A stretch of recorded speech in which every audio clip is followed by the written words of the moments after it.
हाय, मेरा नाम है प्रियांक और आप देख रहे हैं बैंकिंग प्रेप डायरीज। इस वीडियो में बात करने वाला हूं IBPS PO and SBI PO mains की रीजनिंग के बारे में कि आप कौन सी स्ट्रेटजी को अपना करके अपने आप को रीजनिंग में बहुत अच्छा स्कोर कर रहे हैं। सो ये वीडियो उन लोगों के लिए बहुत ज़्यादा हेल्पफुल होने वाली है जो लोग अपने आप को इंग्लिश में रीजनिंग में कमज़ोर समझते हैं और समझते हैं कि वो रीजनिंग में एक अच्छा स्कोर नहीं स्कोर कर सकते हैं, अच्छे मार्क्स नहीं ला सकते हैं। तो मैं कुछ चीज़ें आपको बताने वाला हूँ, कुछ चीज़ें आपको ध्यान में रखनी है, जिन चीज़ों को आपको ध्यान में रख करके ज़रूर ही आप IBPS PO और SBI PO मेंस दोनों में ही एक अच्छी स्ट्रेटजी के साथ एक अच्छे मार्क्स को स्कोर कर सकते हैं, जो कि आपको IBPS में या फिर SBI में सिलेक्शन दिलाने के लिए काफ़ी होगा।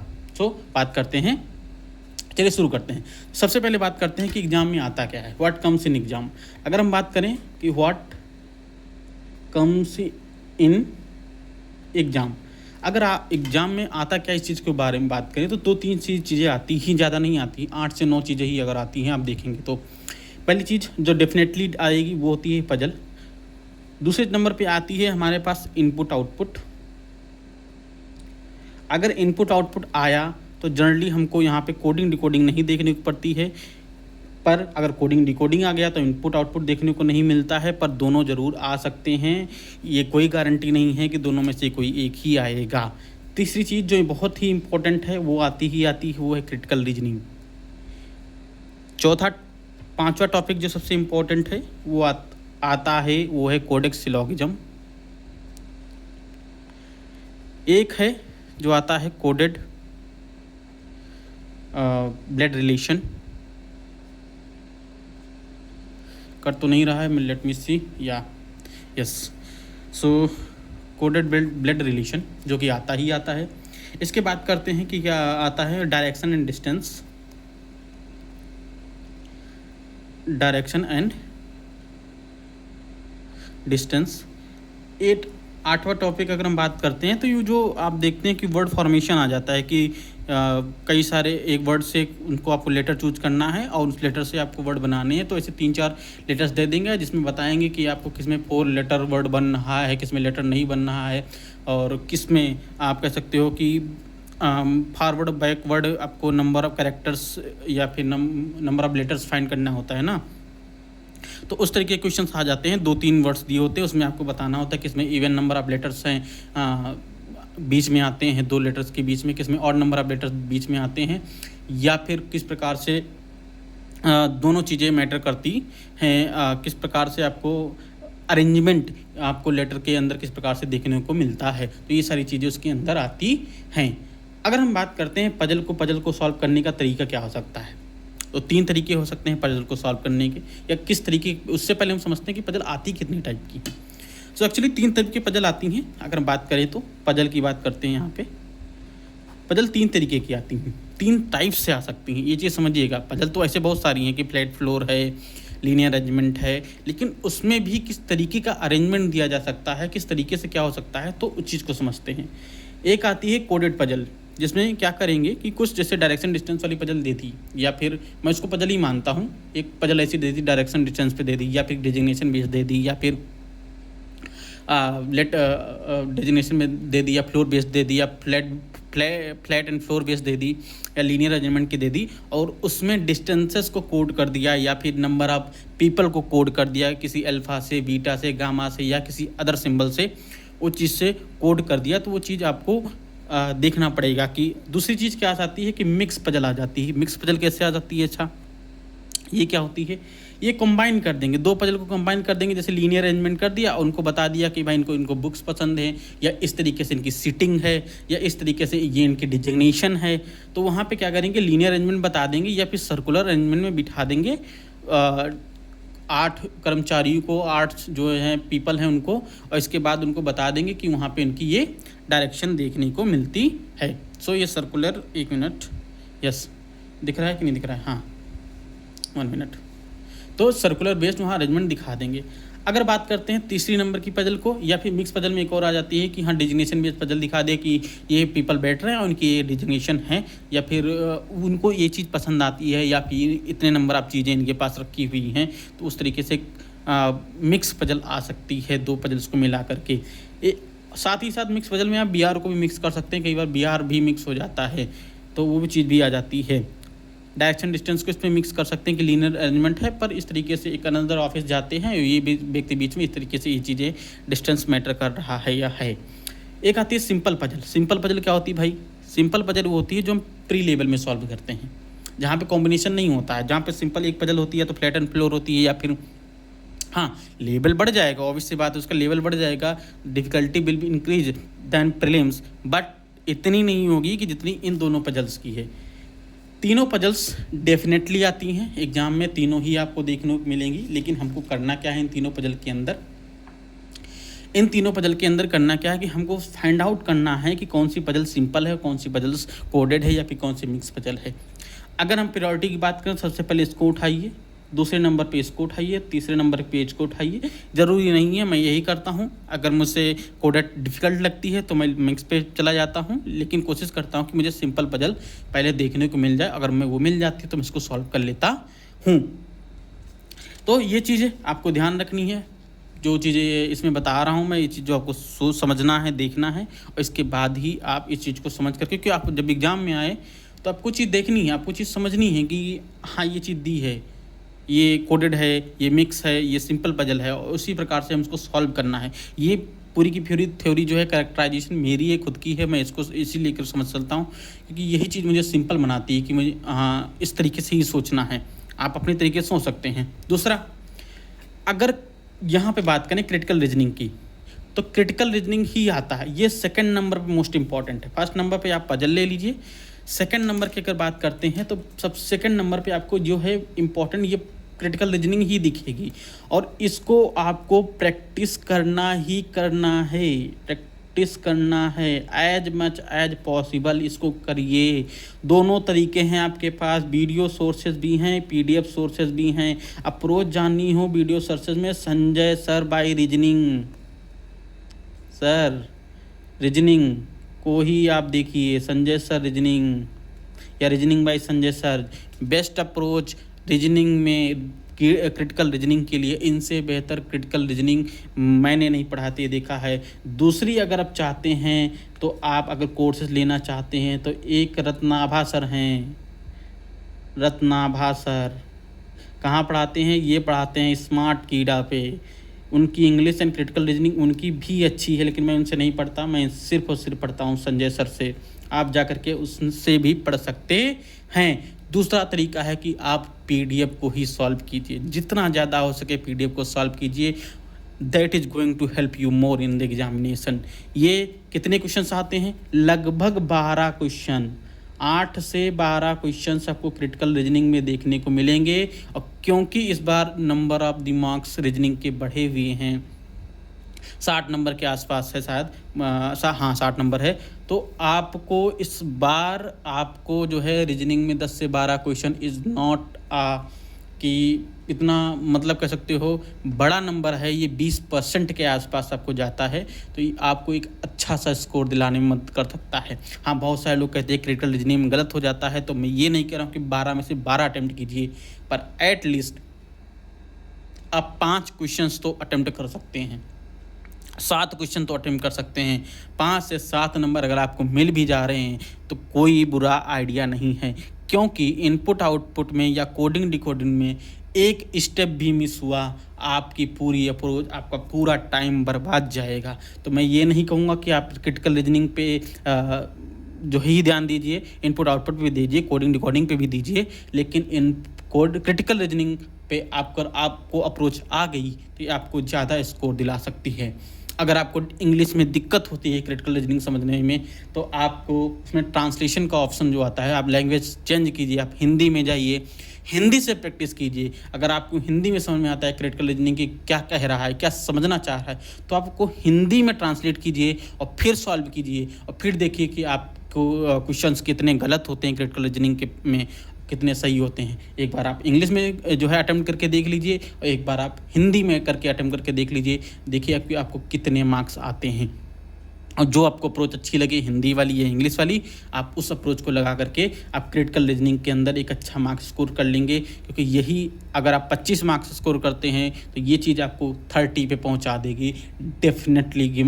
ये आपको मदद करने वाली है, तो आप इसको तो छोड़ ही नहीं सकते, मस्ट है करना आपके लिए।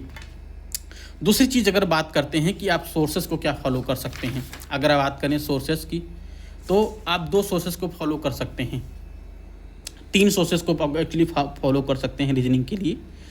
एक है वीडियो सोर्सेस, एक है पीडीएफ और तीसरी चीज़ है मॉक। अगर वीडियो सोर्सेस को फॉलो करना चाह रहे हैं तो आपको बिल्कुल 2 चीज़ें हैं, टीचर हैं संजय सर और स्मृति मैम। मैं इन्हीं से पढ़ता हूँ। आप ऑब्वियस सी बात है जा सकते हैं, आप उनके पास भी जा सकते हैं, सौरभ सर के पास भी जो अड्डा पे हैं, ठीक है। आप बहुत सारे टीचर्स और भी पढ़ाते हैं जो कि अड्डा पे पढ़ाते थे या फिर ओली बोर्ड पे पढ़ाते थे, वो छोड़ के जा चुके हैं, उनका अपना अपना चैनल्स है, आप उन पे जा कर के पढ़ सकते हैं, ठीक है। अगर बात करते हैं कि आपको वीडियो सोर्सेस में नहीं समझ में आता है, अगर आपको अप्रोच जाननी है तो ही आप वीडियो सोर्सेस कीजिए, और जिनकी अप्रोच नहीं पता, मतलब जिनको पता है अप्रोच, वो डेफिनेटली भाई मैं कहूँगा कि आप पीडीएफ की तरफ ही जाइए। अगर आप पीडीएफ को में आप कर पा रहे हैं, जितना आप अपना दिमाग लगाएंगे रीजनिंग उतनी आपके लिए इजी होती जाएगी, आप उतनी जल्दी क्वेश्चंस को सॉल्व कर पाएंगे। सो पीडीएफ की अगर बात करते हैं तो आप गाइडली पीडीएफ ले सकते हैं। अगर आप पीडीएफ की बात करते हैं तो आप अड्डा पे भी मिल जाएगा, पीडीएफ मिल जाता है। अगर आप बात करते हैं पीडीएफ की तो आपको प्रैक्टिस मॉक पे भी पीडीएफ मिल जाएंगी। और नहीं इन सब की जगह चाहिए तो मेरे पास कई सारे बंडल्स हैं, कई सारी मैगजीन्स हैं, मैं वो सारी मैगजीन्स आपको टेलीग्राम चैनल पे भेज दिया हूँ। आप जाइए टेलीग्राम को ज्वाइन कीजिए और वहाँ से डाउनलोड कीजिए और प्रैक्टिस कीजिए एग्ज़ाम के अंदर, क्योंकि अभी 1 महीना ही बचा है, 1 महीने से भी कम समय में है आपको SBI PO मेंस के लिए। तो अब आपको जान ही लगानी है। अगर आप ये जान नहीं लगा पा रहे हैं तो फिर मुश्किल ही है चीज़ें, क्योंकि आपको खुद से समझना है। दूसरा, अगर इन दोनों चीज़ें ही आपके पास नहीं पर आपके पास मॉक है तो 2 तरीके से कीजिए मॉक। या तो आप मॉक दीजिए, फुल 45 मिनट्स अपना माइंड यूज कीजिए और माइंड यूज करने के बाद आप इसको प्रैक्टिस कीजिए। जितने क्वेश्चन हो जाएं, जितने ठीक है आप उसके में हो जाएं, आप अच्छी चीज़, अगर अच्छे नंबर आ रहे हैं तो बहुत अच्छी बात है, उसको और प्रैक्टिस कीजिए, एनालाइज कीजिए। और नहीं आ रहे हैं तो आप इसको प्रैक्टिस कीजिए।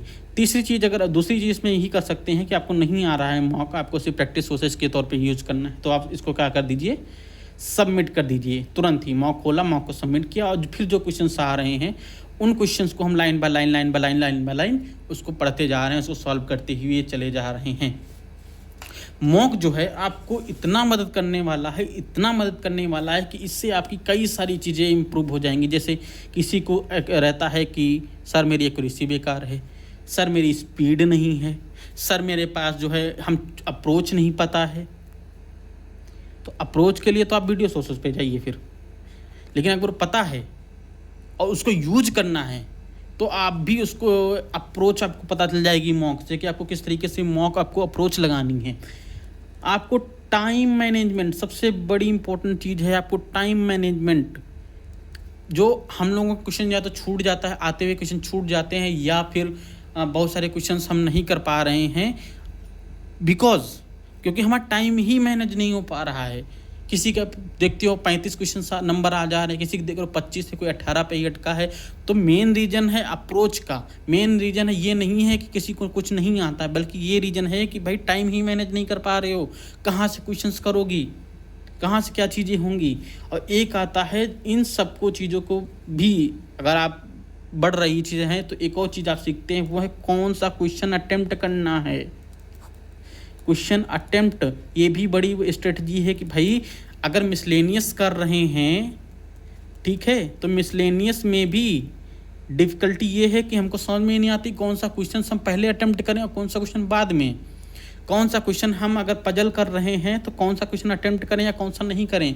ये विदाउट प्रैक्टिसिंग, विदाउट मॉक आपको आएगा ही नहीं, और फिर आपकी स्पीड ही नहीं बढ़ेगी, फिर आपके मार्क ही नहीं आए, नंबर ही नहीं आएंगे, और फिर आप परेशान होंगे कि सर मेरे नंबर नहीं आ रहे, भैया मेरे नंबर नहीं आ रहे हैं। नंबर आएंगे कहाँ से अगर आप ये चीज़ें कर ही नहीं रहे हैं, आप मॉक ही नहीं दे रहे हैं, आप प्रैक्टिस ही नहीं कर रहे हैं, आप अपना दिमाग ही यूज नहीं कर रहे हैं, आप बस घंटों बैठ करके बस टीवी स्क्रीन के सामने या मोबाइल स्क्रीन के सामने, लैपटॉप स्क्रीन के सामने आप अपना समय बर्बाद कर रहे हैं टीचर्स को देखते हुए। आप अपना माइंड ही यूज नहीं कर रहे हैं। जब तक आप अपना माइंड ही यूज नहीं करेंगे तो कहाँ से होगा। और जो लोग कर भी रहे हैं माइंड यूज, वो इतना डरे हुए हैं मॉक से कि भाई ऐसा लग रहा है कि वो मॉक पूरी दुनिया को दिखाना है। किसको दिखाना है? किसी को नहीं दिखाना है वो मॉक सिर्फ और सिर्फ तुम्हारे लिए है। वो सिर्फ तुमने उसकी फ़ीस दी है, उसमें कोई नहीं देख रहा है, वो सिर्फ लॉगिन तुम्हारे पास है, कोई देख ही नहीं सकता। तो अगर उसमें फेल भी हो जा रहे हो, 2 नंबर आ रहे हैं, 10 नंबर आ रहे हैं, किसी क्या मतलब है? मॉक एग्ज़ाम है ही नहीं। मॉक होता है अपनी स्पीड सुधारने के लिए, मॉक होता है अपनी एक्यूरेसी सुधारने के लिए, मॉक होता है अपनी अप्रोच सुधारने के लिए। मॉक इसलिए नहीं होता है कि हम जा कर के कितने नंबर आ रहे हैं भैया, इसलिए नहीं होता है। मॉक होता है कि हमने जो सीखा है वीडियो सोर्सेज से या पीडीएफ से, क्या हम इम्प्लीमेंट कर पा रहे हैं कि नहीं कर पा रहे हैं। अगर हम इम्प्लीमेंट कर पा रहे हैं तो ऑब्वियस सी बात है, मेरे लिए मॉक अच्छा जा रहा है, हमारे मार्क्स बढ़ेंगे, हमारे परसेंटाइल बढ़ेगा। और अगर नहीं कर पा रहे हैं तो हमारे मार्क्स गिरेंगे, हमारे परसेंटाइल गिरेगा, हमारे नंबर गिरेंगे। तो इन चीज़ों को ध्यान रखना है, इन चीज़ों को ही अपने माइंड में लेके चलना है, तभी आप पा सकते हैं अपने लिए बेस्ट रिजल्ट। और बेस्ट रिजल्ट की बात करता हूँ तो जो बिगिनर हैं, जो डरते हैं मिनिमम रीजनिंग से, उनको 20 से 25 मार्क्स मिनिमम आ जाएंगे IBPS PO and SBI PO means में।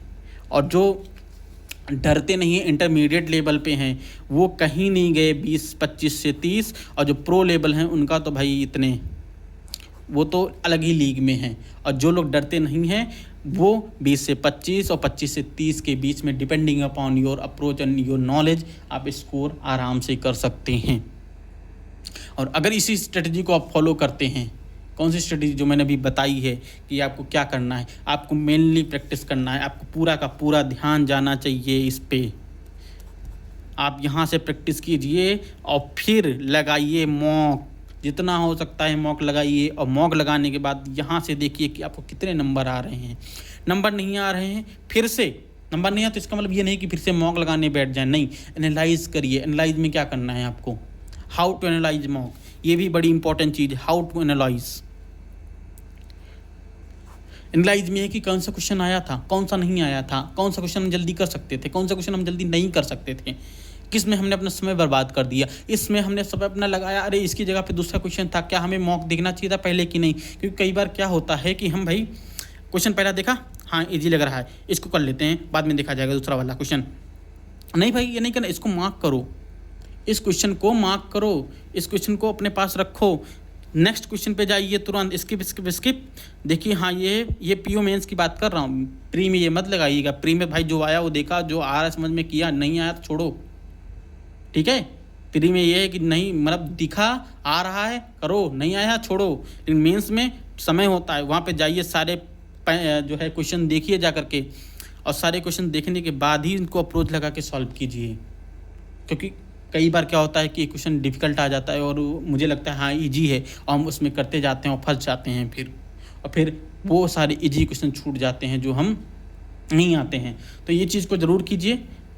आई hope this strategy is going to help you. आपको एक हेल्प ही करेगी और आप बेहतर मार्क्स स्कोर करेंगे। अगर आपका स्कोर बूस्ट होता है इस स्ट्रेटजी को अपनाने के बाद तो ज़रूर बताइएगा। जाइए इस स्ट्रेटजी को कम से कम 1 हफ़्ता फॉलो कीजिए और आप देखेंगे कि 1 हफ्ते के बीच में भी, 1 वीक में ही आपके स्कोर कम से कम, जिनका 10 आ रहा है उनका 15 से 20 का आने लगेगा। और 1 हफ्ता अगर आप 2 हफ्ते प्रैक्टिस कर लेते हैं तो 20 से 25 मार्क्स आपके कहीं नहीं गए हैं। तो क्या करना है आपको, अभी क्या करना है कि आप जाइए और कम से कम 7 से 10 दिन जाइए और इस स्ट्रेटजी को कि अपनाइए कि भाई सबसे पहले पीडीएफ सॉल्व कीजिए, जिनको नहीं आता है वो वीडियो लेक्चर पे जाइए, वीडियो लेक्चर से सीखिए, फिर आप मॉक दीजिए और मॉक देने के एनालाइज कीजिए। एनालाइज में आपको बताया ही है मैंने कि क्या करना है, कि आपको अपने वीक एरियाज़ पहचानने हैं और फिर वीक एरियाज़ को इम्प्रूव कीजिए। इम्प्रूव करने के बाद आप जो है डेफिनेटली आप जो है फिर से मॉक दीजिए और मॉक देने पे आप फिर से रिजल्ट पाएंगे कि आपका जो स्कोर 17 से 20 आ रहा था अब वो 20 से 22 हो चुका है, क्योंकि आपकी स्पीड बढ़ चुकी है, आपकी एक्यूरेसी बढ़ चुकी है, आपकी टाइम मैनेजमेंट बढ़ चुका है और आप ये भी डिसाइड कर पा रहे हैं कि कौन सा क्वेश्चन आपको करना है और कौन सा नहीं करना है। I think this will help you और आपको ज़रूर ये मेंस एग्ज़ाम में मदद करेगी। और यही चीज़ें मैं फॉलो कर रहा हूँ, मैं आपको कुछ एक्स्ट्रा नहीं बता रहा, ये चीज़ आपको फॉलो करनी है और यही मैं फॉलो कर रहा हूँ और मेरे डेफिनेटली बढ़े हैं। मेरे मार्क्स मैं आपको मॉक में दिखा दूँगा अगले वीडियो में कि मेरे मॉक कितने आ रहे हैं नंबर, और ये आपको ज़रूर मदद करेगी। धन्यवाद। टेलीग्राम पे चीज़ें मैं अपनी भेज दे रहा हूँ, जो भी आपको पीडीएफ चाहिए रीजनिंग के, क्वांट के, मेंस प्री के, मेंस के, इंग्लिश के, और आप वहाँ से जाइए, डाउनलोड कीजिए, प्रैक्टिस कीजिए। साथ ही साथ टेलीग्राम पे मैंने एक ग्रुप बनाया है, इस ग्रुप में आप ऐड हो सकते हैं, मुझसे पूछ सकते हैं कि भाई आपको ये क्वेश्चन समझ में नहीं आ रहा है, मुझे आप ये बता दीजिए, ये मुझे अप्रोच समझ में नहीं आ रही है, ये बता दीजिए। अगर आपको मुझसे बात करनी है तो भी मैं टेलीग्राम पे शेयर कर दिया हूँ, आप वहाँ पे जाइए, उस ग्रुप में बताइए कि भैया मुझे आपसे बात करनी है, मैं आपको डीएम कर दूँगा, ठीक है। और वहाँ पे आप हमसे बात करके मेंटरशिप ले सकते हैं, फ्री है, कोई भी पैसा नहीं देना, कुछ भी नहीं देना है। और आप जो है आप भी क्लियर कीजिए, मैं भी क्लियर करता हूँ एग्जामिनेशन, साथ में करेंगे, साथ में पीओ बनेंगे। धन्यवाद, बाय बाय। इस वीडियो में इतना ही, बाय।